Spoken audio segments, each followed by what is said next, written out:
You know how some of you sometimes mock me for overspending? Well, the board have given me an extra £40 million to spend in January. I've already spent 120 million of it, and I'm trying to spend another 85 million of it now.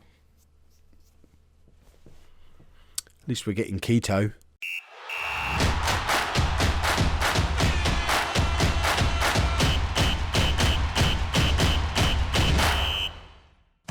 Hello and welcome to Club 6, part 41 of Non-League to Legend. I'm Kev, and coming up on today's episode, we have our final Champions League group game away against Celtic, and then a Liga game away against Real Sociedad. Since you were last with me, we had a little bit of a blip again in the league against Celta Vigo, who are having a cracking season. They're up challenging for a Champions League spot, but other than that, it's been relatively smooth sailing in all competitions. This is what La Liga looks like. 13 games in. Real Madrid don't lose football matches anymore, apparently, so we're 6 points behind them. But we know from last year, we're not going to write ourselves off when we're only 6 points behind. We've still got to play Real Madrid twice in the league this season, so that situation is one that is in our hands to remedy at the moment. Ruiz is still top scorer on 12 goals. A quite remarkable season for Antonio Ruiz. 12 goals from 11 starts so far in the league. He's also doing it in the Champions League. The man is a machine, and I don't know where he's got it from all of a sudden. He probably already had it. But that's what the league looks like. The Champions League, we're relatively in control, I think. Celtic haven't got a point yet, so we should be able to pick up a win against them. Marseille and Bayern are playing each other, so the winner of their match will be the other team that goes through with us. We've just got to make sure we beat Celtic to top the group. But I mentioned transfer pennies. As you can see, I've already spent most of it again. They gave me another £47.5 million of transfer budget, and I've immediately gone out and spent it. I've spent it on Keto, who we looked at in the summer. I wanted to sign him then, but we couldn't afford him. We had to choose between him and Serdic, and I decided the need at right back was greater than the need at centre back. So we brought Serdic in at the time. That has meant we're spending more on Keto than we would have spent in the summer. We could have got him for maybe 80 million in the summer, I think was the price we were negotiating at the time. As it is, £126 million. A club record for a centre-back, 21-year-old Brazilian international centre-back who is better than the two that we've already got, playing regularly for Marseille, playing regularly in the Europa League, I think, for Marseille. Now, I understand we should be able to register him. Oh, no, in the Champions League. My understanding is we should be able to register him in the Champions League after Christmas. Someone confirmed to me that's how it works, because I'm trying to sign another centre-back as well. And as part of that, I've offered Silva out. So Leonardo Silva is probably going to Juventus for just shy of £30 million, because if we can get him gone, we can then also bring in Danilo Rigor, who's a 20-year-old Portuguese international centre-back, who is as good as Anan and Silva, but again, 5-star potential. That would give us our two superstar youngster centre-backs, our centre-back partnership for the next 10 years. But again, Rigor is going to cost us £95 million overall. So we need to move some players out to try and sort him. So as well as Silva, I'd like to get rid of Gravosti, but no one wants him. That one's a maybe. I've got the one I really wanted. If we get Rigor as well, it will involve selling Silva, and that will be a bonus, I think. But if we end up keeping Silva and just bringing in Keto, we've obviously improved the defence, and we can then bring in another big one next summer. If this becomes our transfer policy now, every transfer window we smash our we smash our transfer records, or spend £50 million plus on one player who's going to improve an already very good team. Within 2 seasons, we're going to have the best team in the world. So I could handle not signing Rigor now, but I'm trying to fast forward things a little bit, again, relying on the never never, which people always ask what the never never is. It just means you're not paying all of it now. So like this one, it's £126 million transfer fee, but we're only paying £35 million now. The rest we're paying in the future. The never never. We're not going to worry about it. It'll be someone else's problem. I'll be gone by the time that bill comes in. Let's go play Celtic. So we're going with Zielinski in goal. A back four of Ryback, Silva, Anan and Serdic, with Ramos and Ats in midfield, Ruiz, Lorenzo and Gould as our attacking midfield three behind Perez. Perez is my first choice striker now, I think. Star rating wise, he's surged past Korkmaz. We've given him a fancy new contract on a lot of money, a lot of money, but with a massive release clause. And he's playing really rather well. So I think he probably is our main man now. Korkmaz has been relegated to backup striker status, and what a backup striker to have as well. Still only 22 himself. I don't know if he still counts as a wonder kid. No, he's just a striker now. He's over the hill. I'm done with you. Blooming. Why does he have to spend 3,650 days continuously in Spain to get nationality, but for like Ats only needed to be here for 2 years? Someone explain that to me. But let's not worry about it now. Let's go beat Celtic. If we slip up here, it will be disastrous. Because I've been rotating like nobody's business all season to be able to save our best team for big games. So this is a massive must-win game. We have our best 11 players out there. So hopefully it's justified. I fully expect you to go. Yeah, I do expect us to win. Nobody cares though. But fingers crossed we can pick up a win. I guess as long as Marseille beat Bayern, it doesn't really matter anyway. But we should be able to comfortably beat Celtic. Celtic are a team who do seem a little bit out of their depth in this, certainly in this Champions League group. We knew when the groups were drawn that this was a very strong-looking group, and they have very much been the whipping boys. Ruiz has just been brilliant again, and there's Perez, and 5 minutes on the clock. It's our first attack. Perez has his 11th goal of the season. Ruiz, of course, is instrumental in it as well, because, I mean, Ruiz has got to be thinking, World Player of the Year coming soon. The form he's in for one of the best teams in the world now. I don't know how he's not had his Spain called up yet. Ahead of Garcia still gets called up into the Spain squad ahead of him. I don't understand it. Ruiz, I guess he's in a 3-month long purple patch at the moment. We don't know how long it's going to continue for, but current form, he is absolutely outstanding. And hopefully current form lasts forever. Ramos charging forward for a counter-attack from a Celtic corner plays it across to Gould. Gould makes it 2-0. And I think it's fairly safe to say we're into the knockout rounds of the Champions League once again. That's a lovely finish from Gould as well. Not worth £70 million, that man. He won't even be our record signing anymore. Once January comes around, there could be 2 players in the squad who cost more than him. Obviously, Quito costs nearly double what we paid for Gould. This is confirmation that we've moved up to that next tier up of football club, because Quito and the other guy, his name I can't remember, they're both defenders, both players who Real Madrid are after, who Barcelona are after, and we got there first with Quito. Yes, we've had to spend a lot of money on him, but he's ours, and normally we'd lose out on that kind of player, and I like the fact we haven't, even if we have had to spend a lot of money on him. Losing Gould to a foot injury is a bit of a problem. Obviously, Montero's been in very good form this season as well, but we'd rather have Gould because I spent a lot of money on Gould, and I like to mention every now and again. I try not to mention it too often, that I don't believe he was a rip-off, like some people said he was at the time. Montero charging forward on this right-hand side. He's got options ahead of him. There's one of them in the shape of Perez, and there's the third goal. And that's why Jesus Perez is our main man up front now, because he's very quickly becoming one of the best strikers in the world. I know I'm using a lot of hyperbole with a lot of my players, but I had a look at the La Liga Dream Team, the season preview team. We have 3 players in that team. Perez is one of them. He is the lone striker in the La Liga Best 11. So better than Henrique, who we missed out on and went to Barcelona. Better than Korkmaz. Better than anyone else knocking around in La Liga. Perez is the best striker in Spain.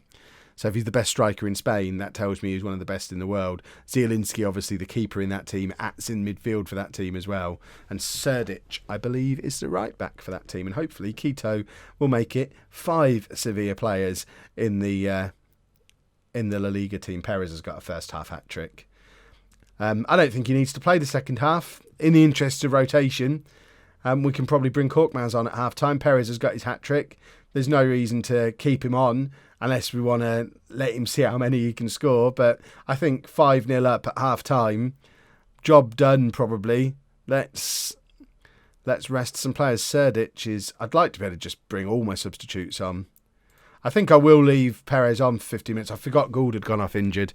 If we hadn't already made a change, I'd have taken Perez off at half-time, but we'll perhaps give him to like the hour mark and take him off. I'm keeping an eye on Celtic because I might actually bring Gravosti on for him instead if he's in greater need of a rest, because he is recovering from injury. So I think that's probably the more sensible change to make as the first one. Get Gravosti on at right back, gets him in the shop window as well, because we want Juventus to... If Juventus take Gravosti and Silva of us for like 60 million quid, then I'll consider that an excellent piece of business. Now we can probably take Perez off. Just he deserves to have a standing ovation. Korkmaz can have 20 minutes to see if he can grab himself a goal as well. We're not going to score in this second half. Why bother? We're already 5-0 up. Lorenzo, he wants to have a go, and it's just wide. Lorenzo did brilliantly. And Lorenzo is fine. I don't like to say it because I don't want to curse him, but he's finally starting to look like the player we thought we had coming through our youth team 2 or 3 years ago when we pinned so many hopes on him and he didn't really deliver. He's starting to look top quality now. All that football he played for us at such a young age is now starting to pay off. And here's Ats, plays it out to Montero, crosses over to Ruiz, and there's Ruiz again. 16th goal of the season for him. It's now Celtic 0, Sevilla 6, but Marseille are beating Bayern Munich as well. As it stands, it's us and Marseille going through to the next round. Marseille, does Quito's come from Marseille, hasn't he? I hope that doesn't mean we can't register him, the fact that he's already played against us in the Champions League this season. We need to check the Marseille team after this. I'm sure that's who we're buying him from. So that's that potentially throws a bit of a spanner in the works. I don't know what the registration rules are like. Lorenzo to Montero. And I thought that was going to be number 7, but it wasn't. The Celtic keeper managed to make the save, but we have got a corner and it's Ramos to take. Can we grab it? Korkmaz should come and grab a goal. He needs a goal. He's struggling a touch for form at the moment. Ramos, cross comes in, nobody there for it though. Celtic try and break clear, but it's just we've got another corner. We've had 15 corners in this match. Ats collects, plays it across to Montero, who shoots from range, and it's just over. The referee needs to blow his whistle to put Celtic out of their misery. Look at the state of those stats. They've not had a shot on target. They've only had one shot in the whole match. We've had 64% possession, 36 shots, 15 corners. We've won 100% of our tackles. I think it's fair to say we're a better team than they are. Yeah, that was a good performance, but don't let it go to your heads. I like that as a team talk. We're just going to check in with Marseille. I think that's where Quito's coming from. They have beaten Bayern, and there he is, look. So that's his last Champions League game for them. I hope we can register him. Rules. Player registration? That's squad registration. It doesn't mention anything about first knockout round. Players registered... 3 players allowed to be swapped. It doesn't say anything about not being able to play for us because he's already played for someone else. So hopefully you can't be cup tied in the... I'm sure someone said to me before, you can't be cup tied in the Champions League anymore. So hopefully that's the case, because if we can't bring him in and put him straight in our Champions League squad, we do need to keep hold of Silva. Kind of need you lot to help me now before I finish pushing these transfers through. Well, that spoilt the plan to move him on then. Looks like we're just bringing in the one. Probably for the best. As has been our way all season either side of the Champions League game, we've got some heavy rotation for this league game against 5th place Real Sociedad. Hopefully it doesn't bite us in the backside. We have Markovic in goal, a back four of Bamba, Sanya, Annan and Silva. 4 centre-backs at the back. There's an offer in for Sanya now, so the deal for the other centre-back might still be on. Bordeaux offered £17.5 million for Sanya. There's also an offer in for Presedo. If the 2 of those leave, we might be able to bring in the new guy and keep Silva and keep Gravosti, which is the strongest squad option we possibly could have had out of all of them. So watch this space in the next episode. O'Neill and Moreno are in midfield. Ruiz, Benko and Montero then in behind. Korkmaz up front. My monitor's trying to turn itself off because I've been sat at my computer for a long time at this point. I think that means I've been sat here for 6 hours now. not recording this one video, but it does mean I should probably go and get some fresh air. So let's win this football match, finish off some transfers, and then go for a walk. Perfect solution for all concerned. It looks like somehow Real Madrid are pulling away from us again. They must have played earlier today because they've stretched the gap out to 8 points without us playing a game. It's, like I say, it's mystery points that Real Madrid just accumulate without playing football matches. It's quite the skill, quite the situation they've got themselves in there where they don't actually have to play matches in order to win them, which is quite handy. Korkmaz with the corner, no one there to get on the end of it. Benko plays it out to Korkmaz, and it's back with Benko again. O'Neill from range. It's shooting range for O'Neill, but instead plays it out to Moreno, who can't get the cross. I'm not sure why Moreno was out there on the left-hand side. I'm surprised he didn't get a nosebleed drifting out onto either flank, really, because it's not somewhere I've ever seen him before. And Benko's picked up an injury, and we need to monitor that situation. We don't have Lorenzo on the bench, though, so Benko's probably going to have to just get on with it. Oh, he shoots just wide. Benko's actually been in very good form in these league games that he's been playing, with Lorenzo playing in the Champions League. But Benko's issue last season was a constant accumulation of injuries, and it looks like little run in the team, starts to pick up a little bit of form, and once again he's finding himself injured. So I think we might have to cut our losses with Benko in the summer and try and bring in another option who can work with Lorenzo as our rotating attacking midfielder. Although we have got, as defensive midfielders, Moreno, Soto, who you all know about. We've got another wonder kid called Molina, who came through the year before Soto. So the youth production line is screaming at me to start playing a holding midfielder again. So we might do that. Who knows? Perhaps Benko could leave so we could bring in this defender. Korkmaz has just put us 1-0 up, by the way. I'd criticised him a little bit for poor recent form, but he picks up the opening goal today, which does start to close that gap again on Real Madrid, back down to 6 points again. Look at the state of their goal difference, though. This is, for those of you questioning why I need to go and spend £200 million on defenders this transfer window, that's why. We score a lot of goals, but our defence is our weak point. Annan and Silva, both of them were really sort of stopgap, temporary panic buys that I brought in because we didn't have much money, didn't have much in the way of other options, and neither of them were really long-term solutions of this. They weren't in the same league as the likes of Korkmaz, Perez, Gould, Atz, Ramos, these players that we've been bringing in all the other positions. They were kind of, I mean, Silva's only played 5 international games, Annan's probably even fewer, and they're both pushing 30 or already 30. They're not elite level players. They're sort of Europa League standard. If you were I'm going to do it again, I don't know why I always pick on Spurs. If you were Spurs, you'd be happy to have them, but we're a team that's pushing for the Champions League, so we need a little bit better than that. Bamba on the left-hand side, wondering why I'm bringing in all these young centre-backs when he's a wonder kid centre-back we've already got and we don't play him. The difference, Bamba, my good friend, is that these two that we're bringing in are first-team ready wonder kids, whereas you need a little bit more nurturing, which is why I'm playing you out at fullback so often, just to get you some game time. We could even send Bamba out on loan for the second half of the season if we bring the new guy in and keep Silva. So we'd end up with Annan, Silva, new boy whose name I can't remember, and Quito, sell Sanya, send Bamba out on loan to a La Liga club. It seems like the perfect solution for everybody. Silva's just missed a penalty, then elbowed a man in the face. So I don't even know why he was taking the penalty, really. First of all, he turns down a move to Juventus, which for him, his stage of his career, is a fantastic move. Don't know why he turned it down. He just did. And now he's elbowing people in the faces and missing penalties.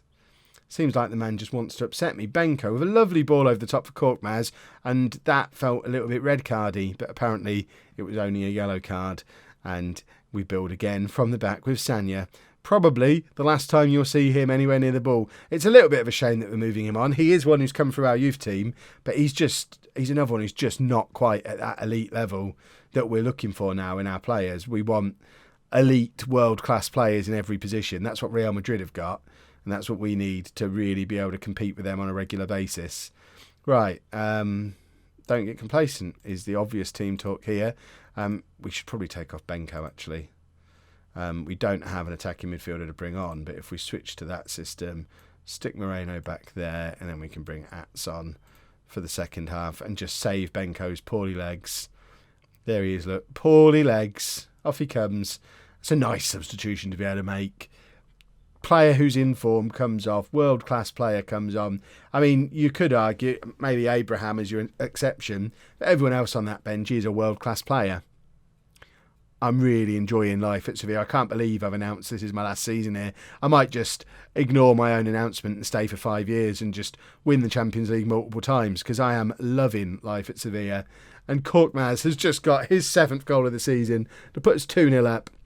And that should be that for today. We should be able to comfortably see out the game from here. Bamba getting himself involved again, which is nice to see. He's a centre-back, remember, but that's a decent cross from the left-hand side. Korkmaz scores.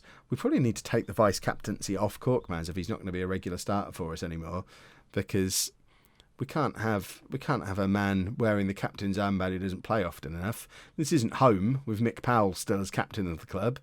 Right, Silva plays it across to Moreno. Moreno now in a much more familiar, deeper position, and there's Ruiz, who hasn't scored yet today, and we're all a little bit concerned for him, but we'll leave him to just go about his business. Right, Montero, we don't really have anyone to come on. Apparently Ramos can play on that side. I'm not seeing it myself. I don't feel the need to try that. Silva can come off for Serdic, though, and that will do for now. Looking at fitness levels, we probably need to take Bamba off. Although Bamba's a youngster, I'm less worried about breaking him. Same with Sanya. These are players they wouldn't be in our first choice starting 11. I'm less worried about breaking them. Although, saying that with Sanya, we don't want him to get injured just before he leaves. So let's take him off so he doesn't pick up a knock. Bamba can have 10 minutes playing at centre-back. Ryback can come on. And are we gonna grab a third goal? That would be very pleasant. Ryback to Moreno. Moreno plays it into O'Neill. There's Ats, and he's just finding himself a shooting position. Hits the outside of the post in the end. We've seen Ats score that exact chance plenty of times before, but it didn't quite come off for him today. And here's Ryback building from the back again, playing it into Ruiz. Is he going to grab his customary goal? Ats wants one as well. We've had 40 shots today now. If you thought we dominated the match against Celtic, goodness me, if we had a cutting edge. This is our heavily rotated team against the team 5th in the league, I'd like to point out.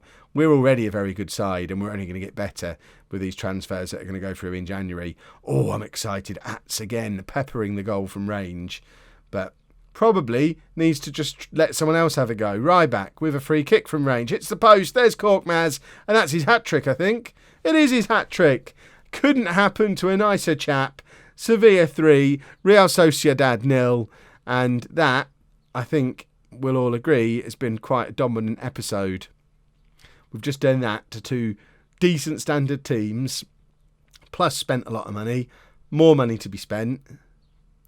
This is the year, everybody. I feel it. This is the year where we do it. And then we have to make decisions about whether we're ending the save or not. It's no longer a foregone conclusion. I don't know if I can bring myself to do it just yet. I feel like I've put too much work in here at Sevilla to just win the Champions League once and move on. Let me know what you think. I'll ponder that. Right, we will be back at the end of the transfer window tomorrow.